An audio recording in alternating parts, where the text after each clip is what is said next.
Innate helps companies avoid project surprises, make better informed decisions, share knowledge, and deliver better outcomes. Innate, transforming the way the world builds.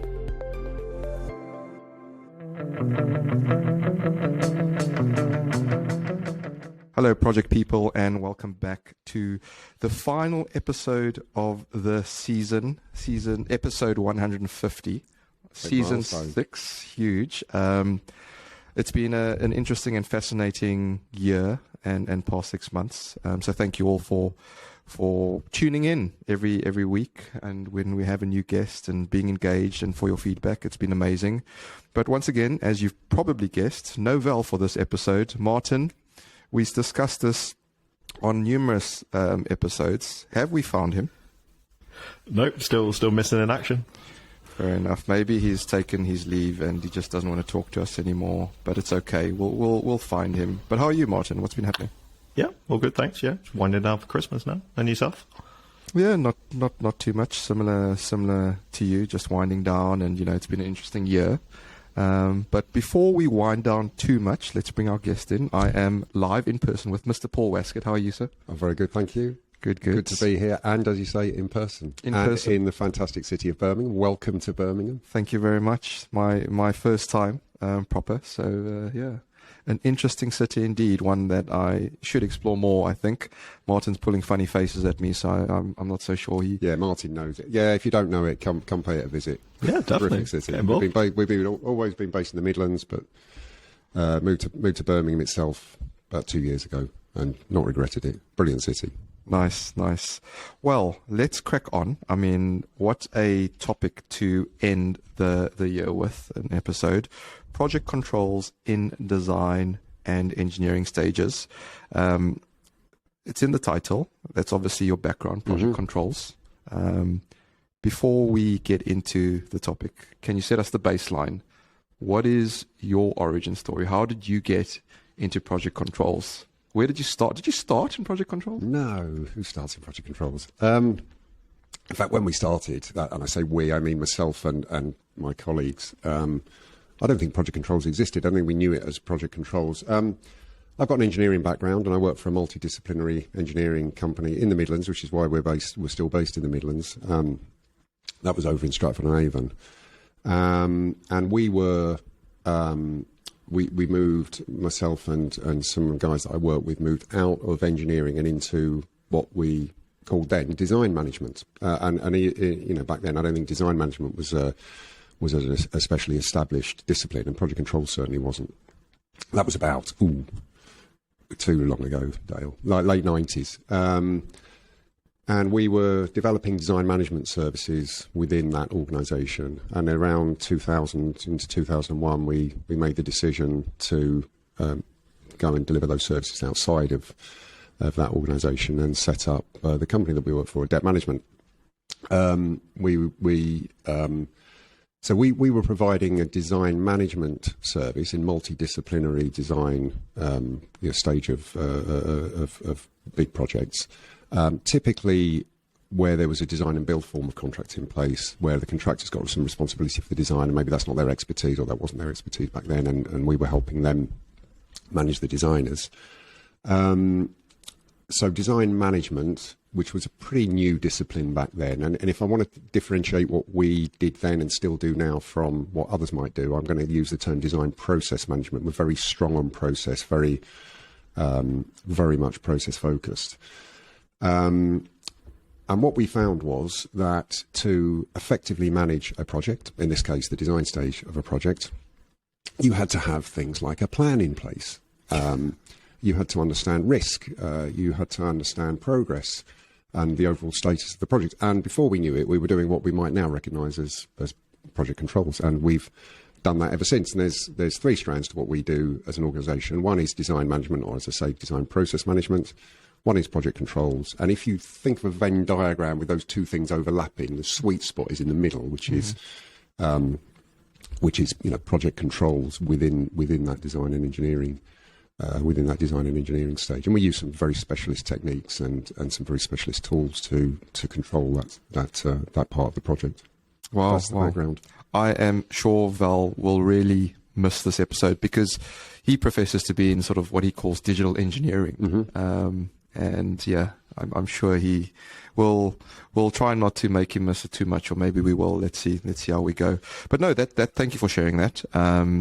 There's definitely overlaps on multiple areas within projects, and I think that sweet spot between engineering and controls is one that's often overlooked by a lot of organizations. Do you find that still the case? I mean, you mentioned some very early years there. Yeah, certainly in that kind of environment where we're in design and build of some form or another, you'd see a huge amount of focus on the control of the construction stage of the project. It's where all the cost is, it's where all the risk is perceived to be. But there's plenty of projects around that have gone wrong because of failing in the management of design. And, we like to talk about the resources that are required to deliver a job: equipment, labour, materials, contracts, paperwork and permits and so on. And design information. Design information is one of the resources that you need to deliver the job successfully on a site. So manage the delivery of it, manage the production of it, manage the exchange of it, and the maturing of it. And that and I mentioned design information there. That is what you're interested in the design stage, is information. The outputs, drawings, documents, schedules, specifications and so on, or even the digital models are just that. They're outputs. They come about from the production, exchange and maturing of information, and that's of course a bit more intangible than some of those things you might see on a site or the outputs. That's partly what makes it such a challenge to manage. So yeah, in that environment of design and build, we've seen lots and lots of examples where a huge amount of effort goes into the control of construction, and relatively speaking, far less goes into the control of design. And we're all about bringing the same level of control that you typically expect to see in a complex construction process to a complex design and engineering process. So how does controls differ in the different stages of the project lifecycle? Does it differ drastically? Well, in terms of the principles, I'm not sure that it does, but in terms of the kind of nuances of the process that you're controlling, there are certainly some differences. And by the way, I'm not all about promoting design as being different in a really radical way and being different every time. And in fact, if you go back far enough to things like the Latham report and the Egan report, now I'm showing my age, those reports talked about the repeatability of design and criticised the industry for constantly reinventing the wheel when it came to the design process. So there are some differences in characteristics between design and engineering and other phases of the life cycle. But that's not to say that design and engineering on every single project is radically different to any other project. There's certainly some repeatability. So what makes design different? Well, I've mentioned the fact that we're interested in the production and exchange of information. That is certainly one of the major differences. So you're dealing with intangibles, and of course, information can be of varying quality and completeness. So when you build something on site, you can say yes, it's built and it's fit for purpose, or it isn't. It's got a defect, or it hasn't. Whereas when you're producing design information, there's 1,000 shades of grey between, it's fully complete and coordinated to, it's based on a bunch of assumptions that we don't properly understand and is therefore representative of some risk. Or it can be just, frankly, it can just be completely, it can be incomplete and really poor quality. So the information-driven kind of nature of the process is certainly one of the differences, and that's one of the things that makes it really interesting. The other really big difference is that it's an iterative process. It's not a linear sequential process. So when you come to plan it, you plan a construction process, you use the critical path method typically, linear process, dependencies. When you plan design and engineering, you've got an interdependent process, you've got feedback loops in it. You need those feedback loops, and people try to break that iteration down into a series of sort of progressive steps of maturity. But actually, when you come to coordinate interfaces in the design solution, it's not that easy to plan it that way. And what you really are talking about is, and I'm going to move now from iteration to talking about things like concurrent working, collaborative working. You're talking about the design disciplines and others, clients, specialist subcontractors, regulatory bodies, whoever they might be, coming together to make decisions at the same point in time. working collaboratively to make those decisions, to get you a coordinated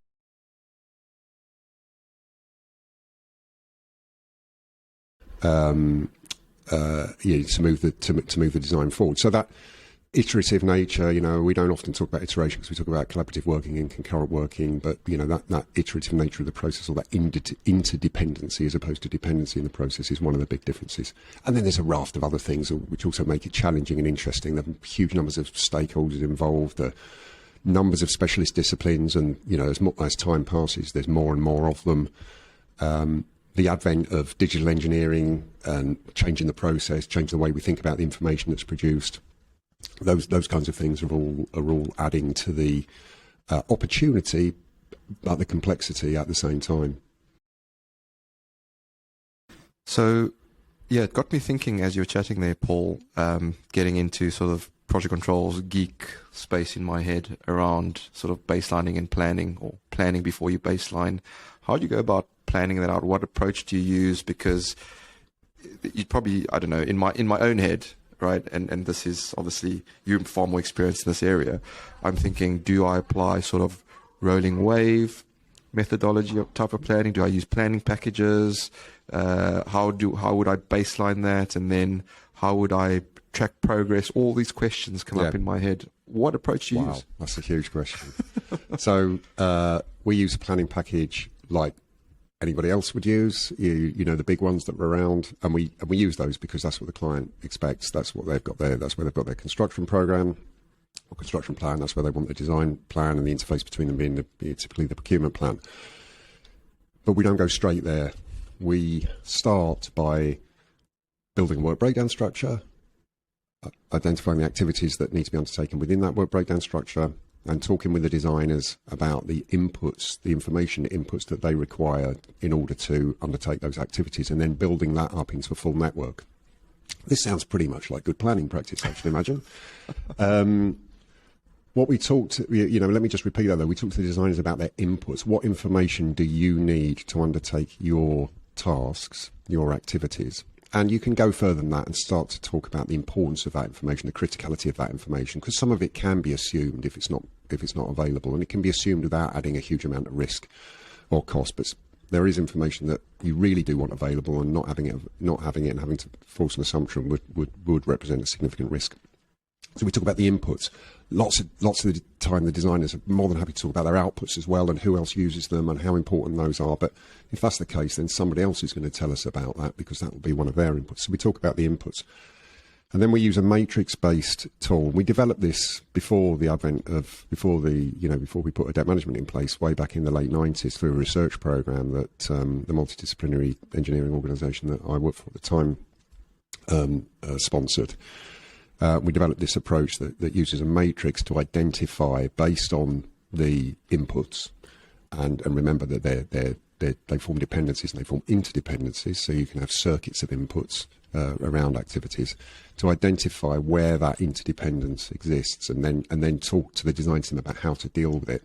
And this is why I translated iteration or interdependence into collaborative working, because where you've got information flowing around in a circuit, you don't want that to go on for too long. You want to bring the parties together to achieve coordination, because they always that flow, that circuit always represents a need to achieve some element of coordination.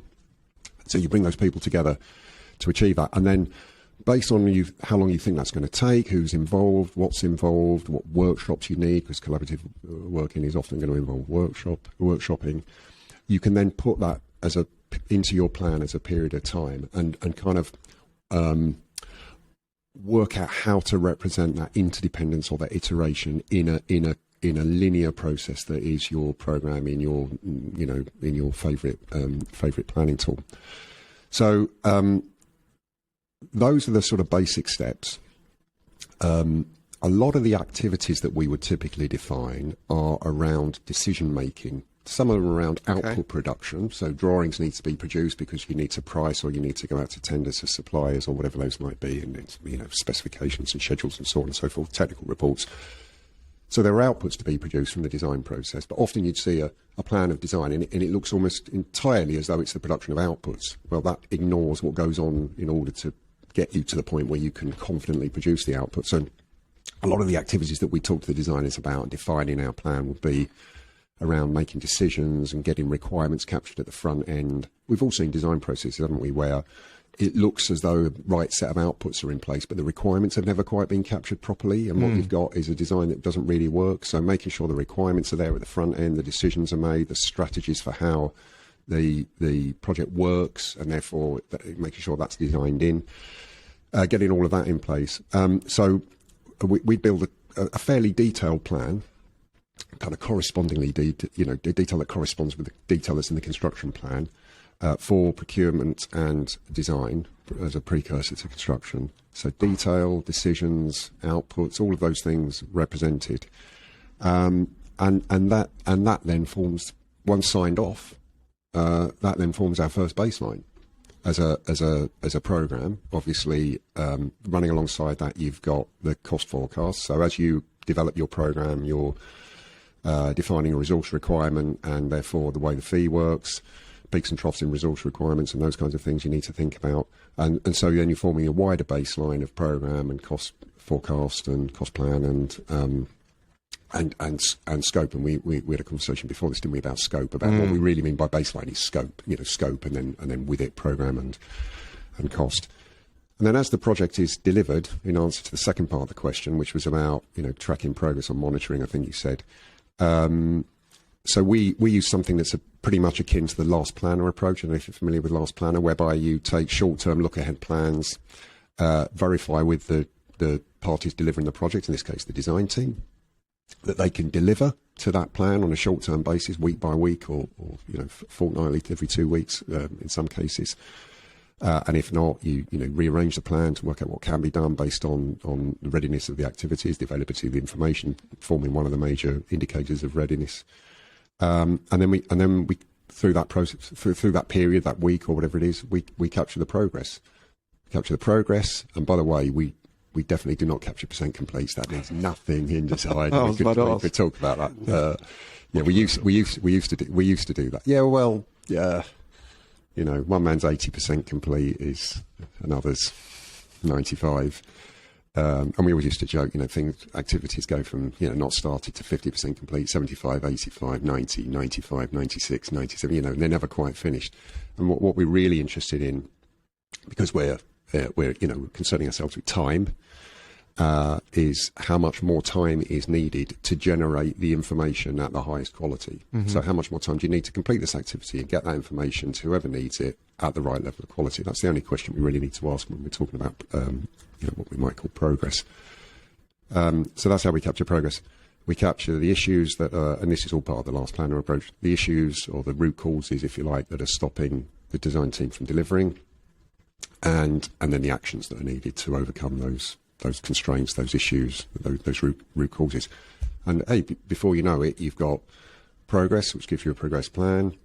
You've got issues and you've got actions, and that feels a bit like we're now moving into design management, which is what we are. And you're keeping your project on track in as close to real time as you can get, as best you possibly can. A lot of it sounds quite similar to sort of, I guess, agile, Scrum, sprints. Is it fair to say there's similarities? Yeah, definitely. Yeah, definitely. So a lot of it's about bringing people together as not I was going to say as often as possible. That's not right. But at the appropriate time, at the appropriate level of frequency.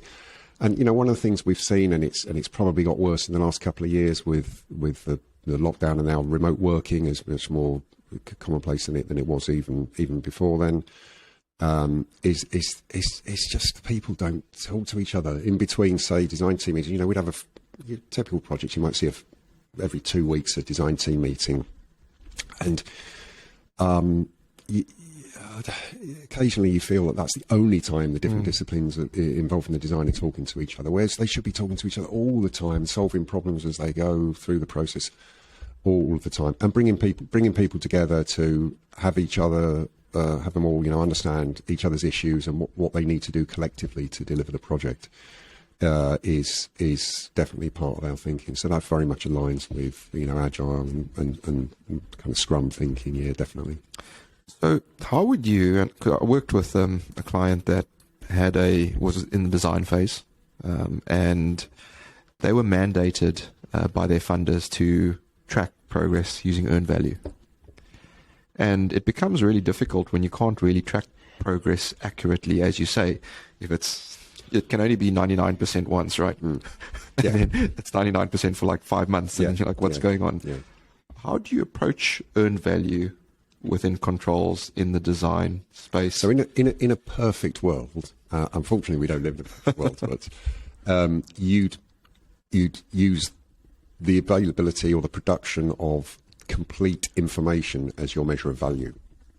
This is one of the things we spend a lot of time talking about internally and discussing and debating with our clients. What is value in design? What are the rules of credit for delivering design? And we've seen some quite good examples of rules of credit being put in place that are sort of loosely based around the definition, credit being based on information production, on information maturity. That's what you'd ideally do. You've got thousands of pieces of information being exchanged through the design process, produced and exchanged. And if you defined those in terms of the value they represented, you'd be in the perfect world. We're not, as I say, we're not in the perfect world. But that's far too challenging. It would take forever to do that.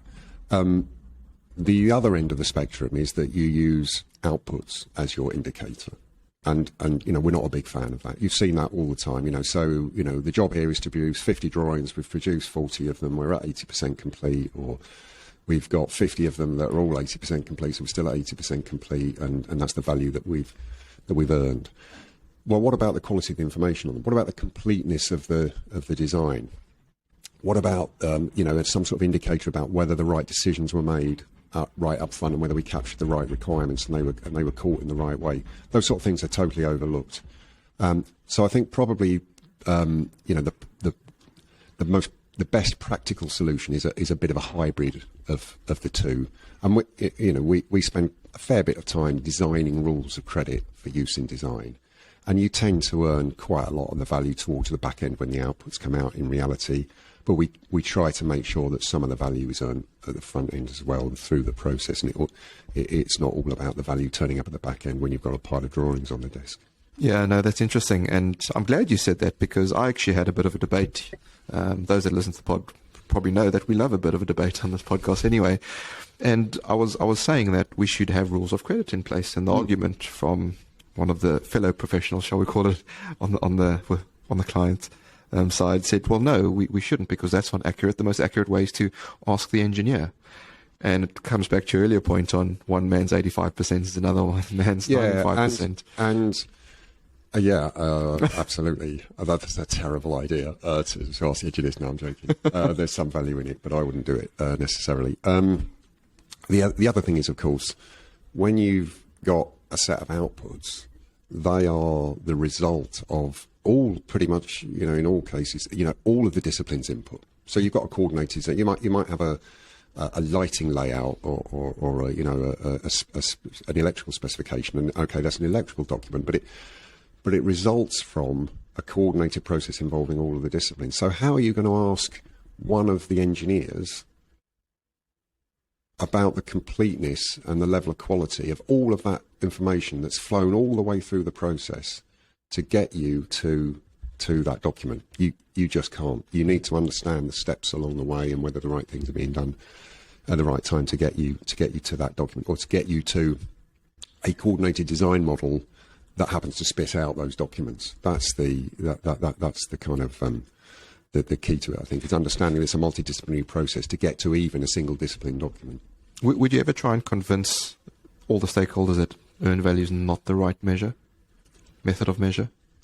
No, I think earned value... Is there a better way, basically, is what I'm trying to ask? Is there another way?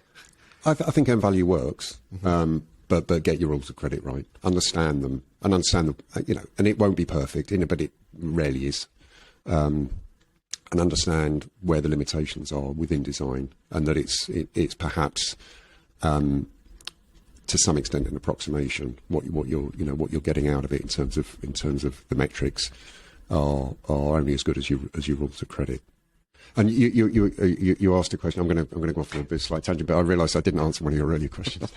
You asked about rolling wave planning, and yeah, absolutely.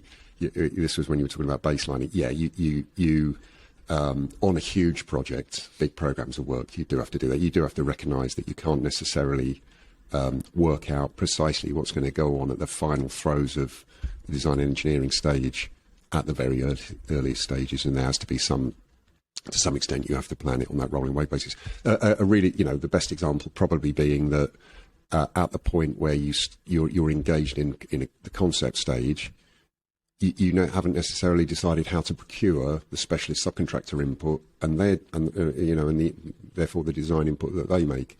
So you can't plan that stage and define that stage at the highest level of detail.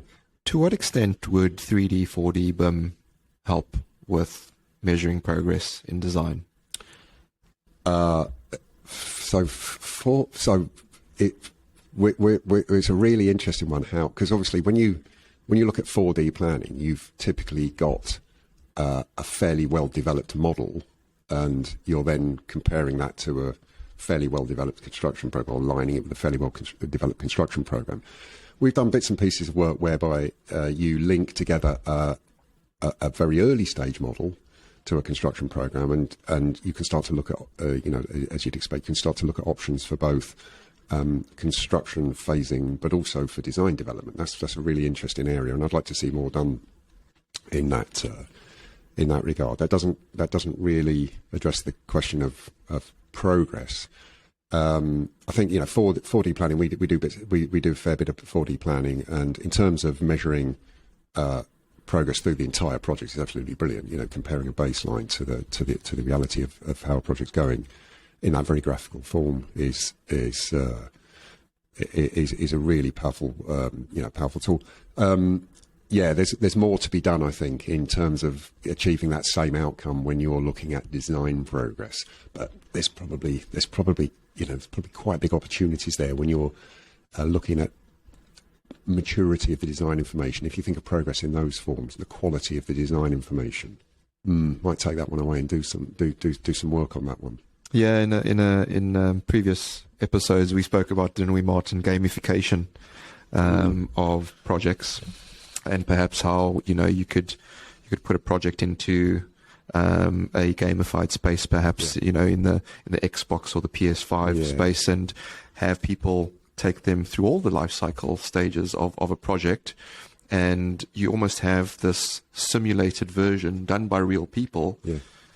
Almost in essence for free, because if you're making it a game, you let people play it, and you have, whether you want to call it digital twins or artificial simulations, and multiple versions of them, you could ultimately come up with a project plan, design, construction with all the environmental factors, cradle to grave, as a blueprint. This is how you deliver where you deliver. So maybe there's something to talk about there. Well, I saw some logistics planning being done in a 4D environment just recently. I was on LinkedIn, and that was appeared to be being done in Minecraft, which my son would have appreciated as much as anybody else. There's definitely something there. You're dead right, and that's kind of the 4D side of BIM and planning. The advent of BIM over the last 15, 20 years has totally changed what the design process looks like. So we model the design process with the design teams, and we've got some generic models, taking advantage of the kind of things that Latham and Egan were talking about, the repeatability of the process for libraries of design process, modules of design process. And as modeling became more commonplace, we had to totally change those models, because you went from producing drawings as a way of proving that the thing was coordinated to adding objects into a model and checking that they were coordinated as a way of proving the coordination. So the process looked somewhat different. It still needs a process. That's one of the things we definitely learned. You still need a process. One more from me before I bring Machine Gun Martin in.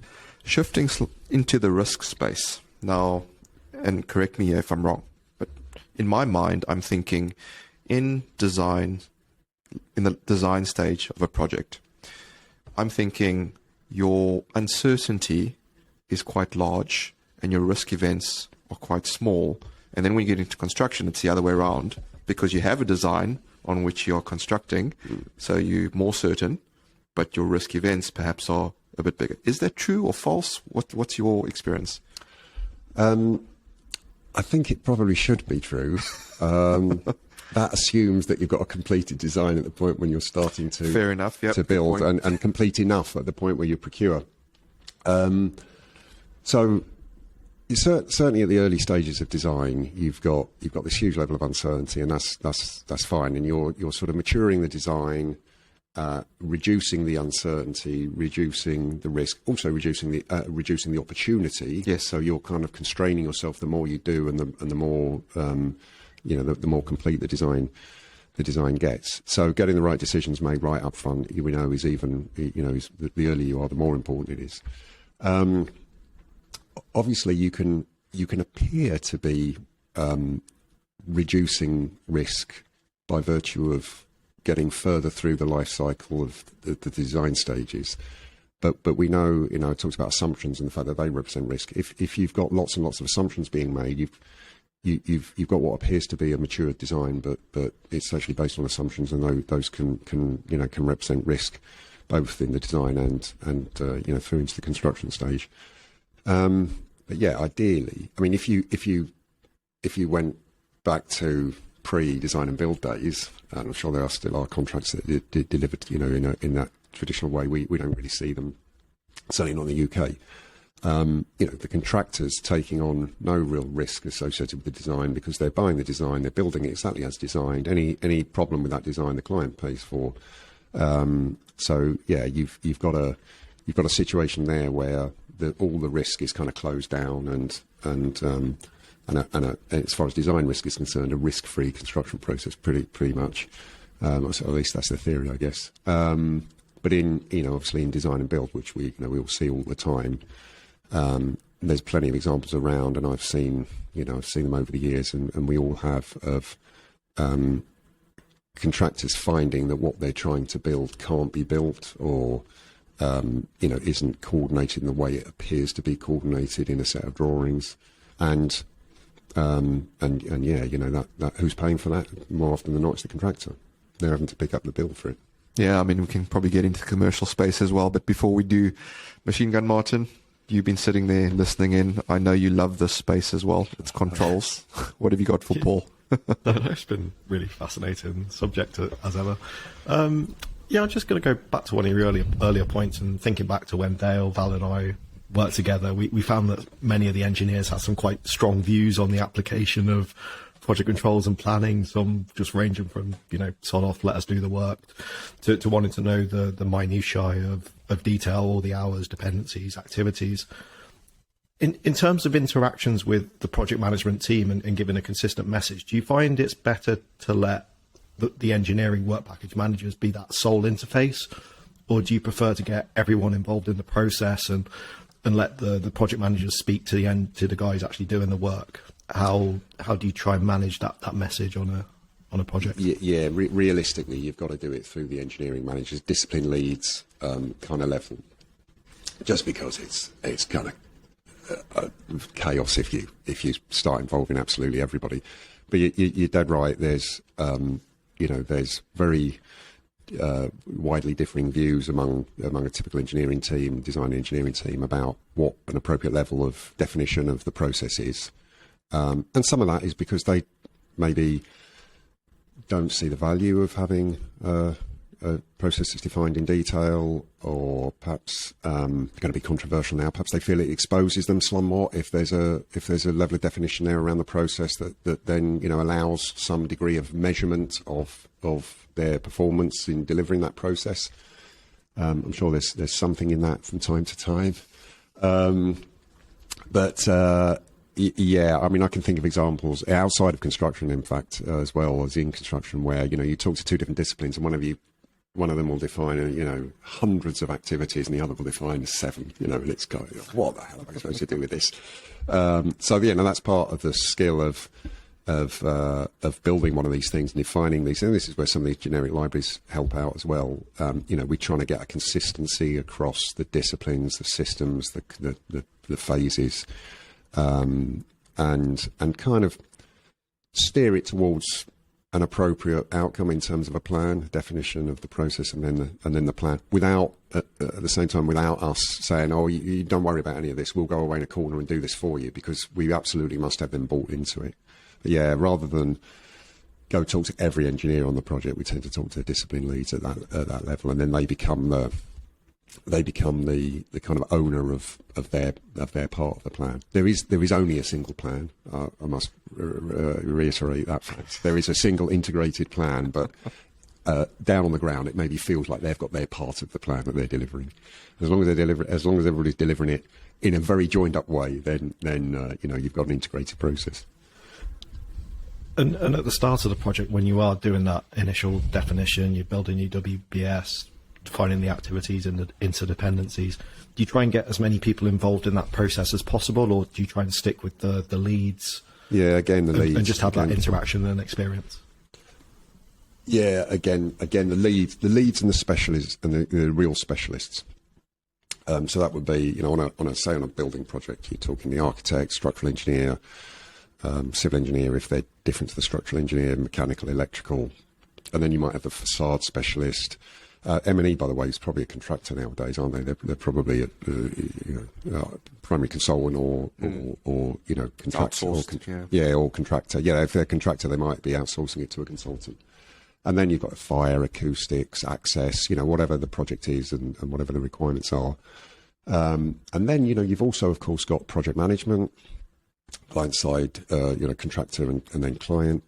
Project management, and you've very definitely got the procurement team. I'm going to give a special shout out to the procurement team, and that's because I mentioned earlier on that more and more designs being undertaken by, well, at least there's an input to it from specialist subcontractors, and to get that design input, to get that information flowing in a joined up way, you have to have them procured. And we've seen projects in the past that have run quite happily and with quite solid performance. Through to the point where you require the specialist subcontractor input, only to find that they're not appointed because there's some change of strategy on the procurement side, or there's some deal to be done by combining packages together or splitting them apart or holding off, and that's unravelling that design process. So we work with the procurement team as well and get them to see that those procurements are part of that design process. But yeah, discipline lead level really, Martin, because we just can't. On a big project, we can't realistically go talk to everybody. Yeah, I think that's the point. It's about managing the message and giving the right and consistent message to the delivery teams, really. Just as a follow-on from that, and again, it's about buy-in. So when you are in that delivery phase, how do you go about getting buy-in from the guys doing the work in terms of managing dates? So thinking back to Dale and I's our time on a rail project, engineers would have very different views on the real completion dates to what the program may say and what the project managers are expecting of them. How do you manage that challenge? Is it very much through a single point of contact within the engineering team, or do you try and when some people are telling you that's absolutely not going to happen, how do you go about managing that message and massaging the egos, dare I say? Yeah, so we'd use two things. One's a huge carrot, and the other's an even bigger stick. I'm saying no, like that isn't true. It absolutely is true.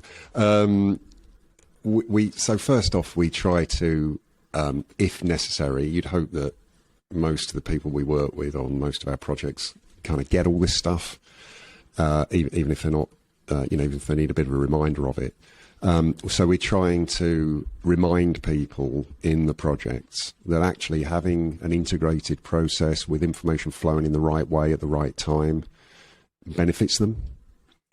We used to talk about you making more money out of the project, less rework, less unexpected rework, less abortive work.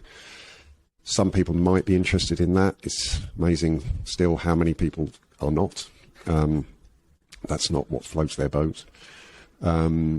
So there's a bit of a kind of an education piece, and we do talk a lot about commitment, and you as the designers making a commitment to deliver to this plan for the success of the project.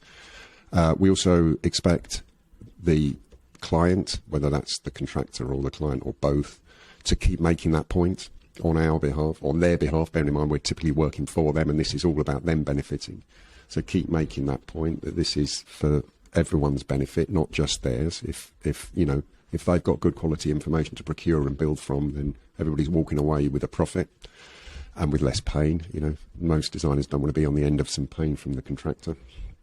And then, so that's a lot of the carrot. And then, there's a bit of stick if needed, I guess. Let's just say for a moment, just bear with me. I know this is practically impossible to believe, that you put in place a process that's backed up by a plan, distribute that among the team, and then they put it in the bottom drawer. I mean, they don't print it out anymore to put it in the bottom drawer, but you know what I mean. They file it in somewhere in the depths of SharePoint and just go about doing what they were always planning to do and undertaking the activities that suit them at the time, rather than following the integrated plan. That you wouldn't believe it, I know, but that can happen. And that's not acceptable. That's not acceptable. That's delivering design for a discipline. Well, that's not what we're about. That's not what the project is about. It's about, that's like a subcontractor on site going off and building their own thing with total disregard for the other subcontractors and the sequence of work across subcontracts. You'd never stand for it. You'd put a stop to it immediately. And we expect that to stop to be put to that. And again, it's just, when that happens, put a stop to it. We expect the contractor to put a stop to it, the client to put a stop to it, the lead designer to put a stop to it, and a bit of re-education to go on and say, look, that's not working for the project. This is the process we're following. These are the things that need doing. You might not need to do these things for your own benefit right now, but they benefit the others on the project who are going to do their piece of work, and that's going to come back and benefit you and everybody else. So yeah, a bit of both, but it's not unheard of for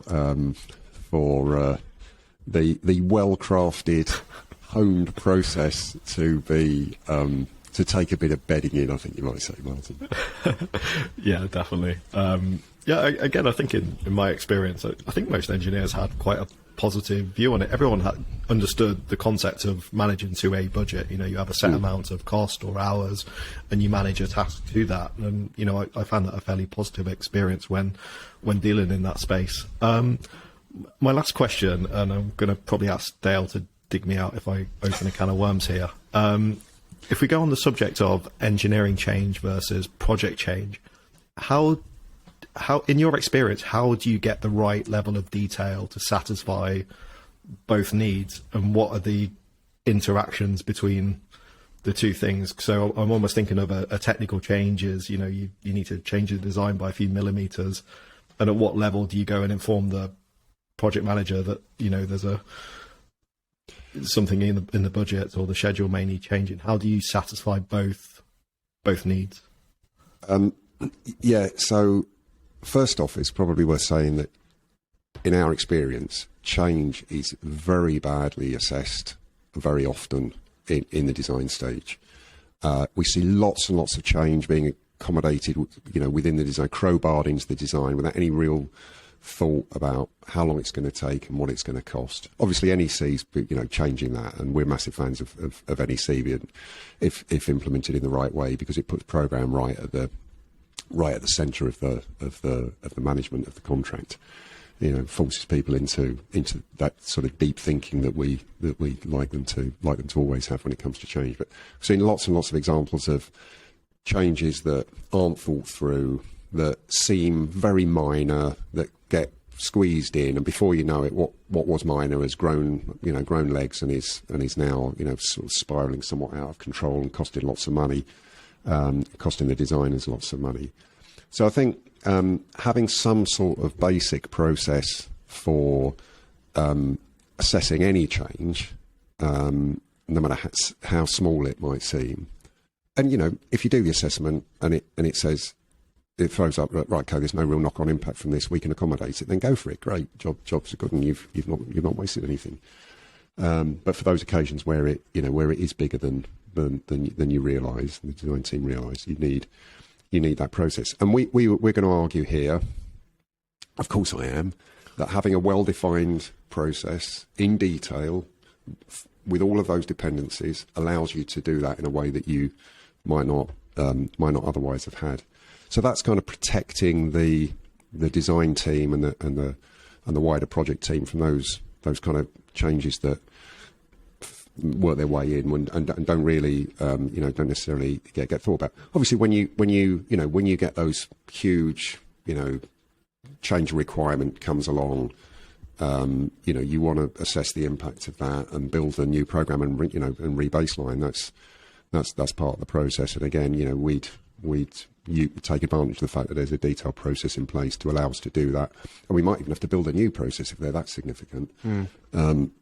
But all of those scenarios, all those change scenarios are really about protecting all of the parties involved to make sure that they understand before they implement them, understand what's involved and what the implications of them are.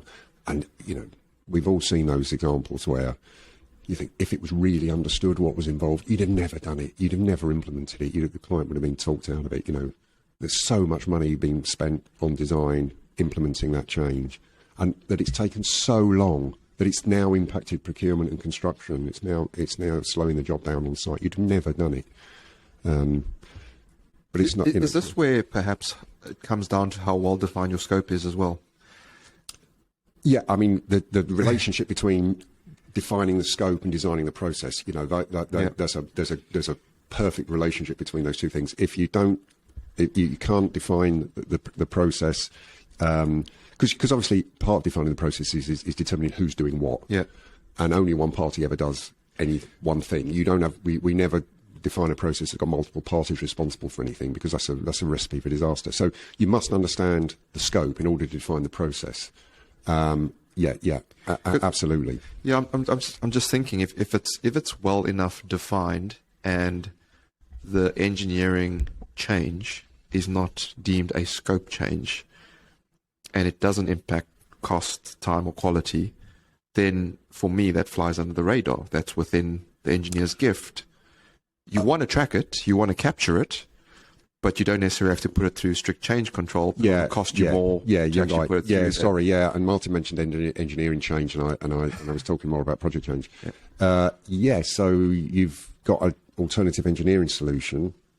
Yeah, go for it, but still recognise what might be involved in terms of the time that's required and the impact that might have. And there's probably lots of examples of those seemingly small-scale engineering changes that have no impact, that turn out to have a huge impact because that's not been thought about. This is where I'm thinking, this is where systems thinking comes into play, and complexity of projects, right? As we say, I think Dave Snowden said it before, you might pull on this twig over here, you don't know what moves over there. Yeah. And is this perhaps where sort of the digital environment comes into play, the digital twin perhaps? We spoke about digital engineering, 4D modeling, where if you make a change there in the virtual world, you know what impact it may have. Yeah, there's definitely the opportunity there to quickly see that's seemingly small change. Yeah. Oh, suddenly we've now got a slightly bigger problem, but still pretty small. We can fix that. Now, hang on, it's growing. Yeah, it's under the microscope. It's a small change for this area, but then as you zoom out, you actually go, oh crap, it's actually impacting this and that. Look, I want to make a little bit of space. You mentioned NEC. Now, if there's a contractor that's designing and it's ambiguous in terms of timescales, there's a lot of uncertainty involved. How do we get to a place where we can actually have accepted programs every single period? Design programs, design and engineering programs. Well, look, isn't the program a forecast, right? It's a forecast. It's not.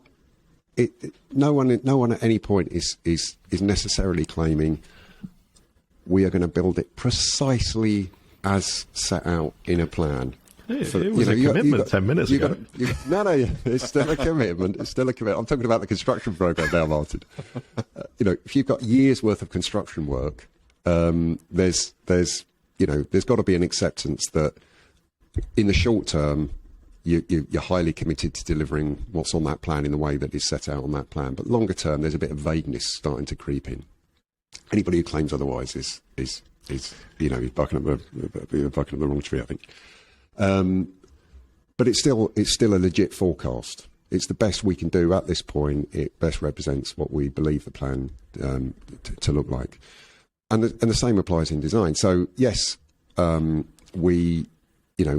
might be some uncertainty there, but what we've put in place is our best forecast. We absolutely, I'm going to pick you up there, Martin. We absolutely get a commitment out of the design team to deliver to it. But this is what the short term weekly work planning is about, because that's where you're really absolutely getting your commitment to deliver in the week, or in the 2 week period, or whatever it might be. But yeah, long term, like I mentioned, that sort of rolling wave approach, where long term there might be a bit of a bit of vagueness about how we're going to get the subcontractors involved, or what's happening in the detail design stage if we're still in the concept design stage of the project. But yeah, it as long as it represents our best forecast, then there should be no reason why it's not acceptable. And you're smiling at me, Dale, because because I know that you and I know what it looks like to struggle to get, or indeed to be on the client side and to have a long period of time without an accepted program. But I think, I don't think we were guilty of it in that scenario I'm smiling about. But we certainly know of examples where the default position is that the program should find a reason for not accepting. Whereas, I think very strongly that the default position should be that it's accepted, unless you really absolutely have to find a reason not to. No, good points. And yeah, I mean, we could probably do a whole new podcast on, accepted programs under NEC in the design phase, and we could all share our war stories. I want to ask one more thing around sustainability built into design. How much of a thing are you seeing it being today versus, say, 5-10 years ago? Is it a conscious effort to build in sustainability outcomes in design, or are you still not seeing that type of thing? No, still not seeing it. Not in any real way, I don't think. That's shocking. I'm not. Yeah, colleagues of mine might say they are.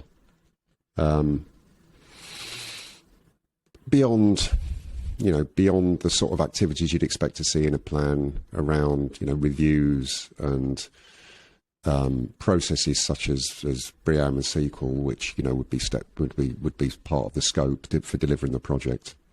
I'm not seeing anything meaningful in any significant way. That is a sad situation to be in, I think, for us. And I think it was Joe Lucas that mentioned a few episodes ago. Is it clause X26 in NEC 4 that's come in around a sustainability clause that can now be exercised? And it feels like still, if we're not actually mandating it commercially, that organizations aren't inclined to do it, other than it being a box-ticking exercise. I mean, we've just experienced here in the UK, right, from sub-0 degrees to double digits within a day. Within 24 hours, right? Yeah, absolutely right. If that is not a sign of climate change, and it's not an agenda, it is real things that happen, and we have a real opportunity to change that through delivering our projects, and it has to start with design, surely. Yeah, I guess it does. Is there anything we can do to influence that if we're working on design projects, whether it be from a controls perspective, engineering perspective, client, in anything that we can? I guess, yeah. I mean, there must be, mustn't there? I wonder whether, more. I mentioned those types of, a couple of processes there, and compliances. Maybe if there's a requirement to put more of that into the plan and do more reviews at the appropriate times. I think often those don't quite happen at the right time. We talked about the life cycle, didn't we, and how the opportunities diminish as the process moves on. The risk reduces, but the opportunities diminish. So the opportunities are at the at the very front end, take advantage of those opportunities at the front end, but then review frequently as you go and at the right times to ensure you're still achieving those opportunities that you set out to from a sustainability perspective. I think, my experience is rather depressing. Lots of my experiences are very depressing. That's where you learn the most. Ultimately, the constructability of the thing and the cost of construction are generally winning the argument still. Yeah. We live in a capitalist society, right? Yeah. And that's, I understand that those are, that's the way it's going to be a lot of the time, but it's, it's those sorts of decisions, happen like that, nothing to it. Yeah. Whereas all the work that goes into driving it the other way, weeks and months of work, and then, decisions about cost happen in a flash. Well, let's end on a slightly higher note. What is your outlook for 23? How, might we be delivering projects differently? What do you see as, the past year or 18 months, maybe even 24 months, the big area of focus has been, and maybe pandemic driven, been on risk, right? How do we get better at managing risk on projects? Do you see that continuing being the theme, or do you see something different for 23? Yeah, I think it will continue. I think there's we've probably got a lot better over the last few years in terms of our understanding of risk and our modelling of it, and that will undoubtedly continue. I'm sure it will through 23. Well, one of the big things I'd like to see for 23. So I'm not quite answering the question here, because you asked me what I think's going to happen. I'm going to tell you what I'd like to happen. So I'd like to see a lot more face-to-face. Yes. I'd like to see our design teams going back to being co-located more than they are now. I'd like to see that sort of round the coffee machine kind of conversation more over the partition as we used to do it back in the day. The different disciplines talking to each other, more of that, and less reliance on the weekly or the fortnightly design team meeting, which invariably nowadays is a Teams meeting. I'm not going to knock it because we're online here talking to Martin. So he did get invited to come to Birmingham. We know that we know those work, but in terms of our interest in design and engineering and progressing those processes, a bit of face to face really helps. So I'd like to think that there might be a bit more of that, but I think it needs some effort. Funnily enough, I think it's just, we carry on as we are. We're going to carry on with a lot more, with a lot of remote working and a lot of virtual meetings. So I think we need to make the effort to get people together, make it clear that that's part of the expectation, and that it's part of the expectation because we recognise there's value in it. There's benefit for the project, but there's benefit for them. So I think that's something I'd like to see more of. I think I'd also like to see, and I think this will continue to happen, higher quality project controls in the design and engineering stage of projects. I think NEC is doing that. People are understanding more and more that it's not just for the construction stage, it's for the design and engineering stage as well. And that, if you want to run the contract effectively, you have to have a high quality plan in place, and you have to administer the contract the way it was intended. And I think we'll see more. We'll see more of that, and that'll benefit people like me and my organisation who espouse the virtues of high quality process definition in the design and engineering stage. And I think, I'd also like to think that we'll see more, a kind of growing understanding of what it is that drives design, and that's that information production. So we're going all the way back to the very beginning and rules of credit, and what is it that's of value in the design process and the engineering process. It's not about the outputs; they come about from high quality information being produced and exchanged. maybe we can get a bit more of that to, that kind of thinking kind of going. I think more of the clients are starting to pick up on it. I'd like to think they are.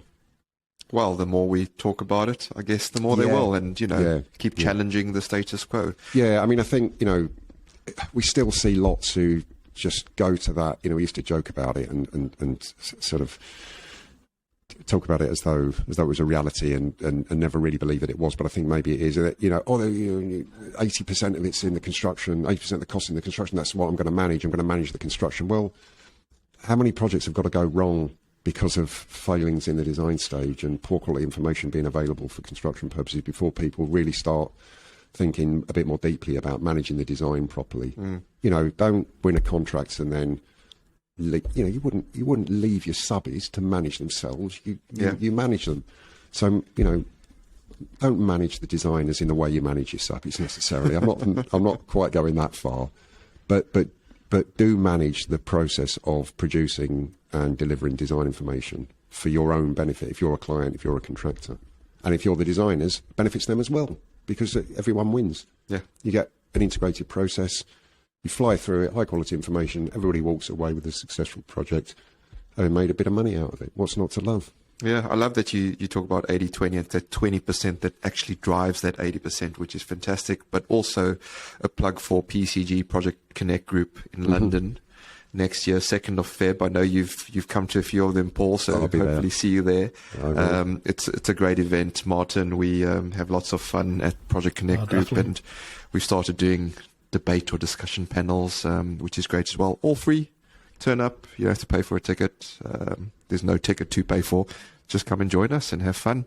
But before we let you go, Paul, we do have some features, and for that, I'm going to hand you to Machine Gun Martin. Okay. As Dale said, we've got time for a couple of features. We're going to bring one back. It's called Defend the Indefensible. So it's where we ask our guests to defend a ridiculous statement for 30 seconds. So if you're willing, let's give it a go. I'll give it a shot. Okay. He says that without knowing the topic. Go on, fire away. So, Paul, your statement to defend for 30 seconds is: Project Controls offers absolutely no benefit to design engineering. The best approach is to let the experts do what they're best at, and it'll happen when it happens. Discuss. There's nothing to defend. You're quite right. We've been doing that for 20, 30, 40 years. What's been going wrong? Nothing. Every project's a success. Just let the experts get on with it, do what they want to do. Every project makes money. Every project has the best quality design information available when the job's procured, best quality design information available when it's built. That's all you need to know. Project Controls, total waste of time. Like a good engineer, you're pretty much bang on time there as well. Fantastic. Thanks for that. That was painful. Martin. You can see the wincing over Zoom there. Right, last one. So it's called Fiverr. So it's 5 quick fire questions all about yourself. So number one, what's your one piece of advice for people new to the engineering profession? Talk to other people in other disciplines. Good shout. Number two, what's the biggest misconception about engineering? Ooh, biggest misconception. That it isn't inspiring and creative. It absolutely is. Brilliant. Are good leaders born or made? Both. Well, can I have both? That's a cop-out. Right. What would be your book recommendation to our listeners? I've just read the follow-up to Prisoners of Geography, The Power of Geography. Really interesting. Got a really interesting section in it about Saudi Arabia. Recommend it. Oh, interesting. Yeah, Prisoners of Geography. Yeah, learned lots I didn't know about Saudi Arabia. Oh, great shout. Yeah, I'll look that one up. Power of finally, Geography. If you had your time again, would you go straight into mechanical engineering, project management, something different? Oh no, I'd go straight to, well, I'd be where I am now. I love it.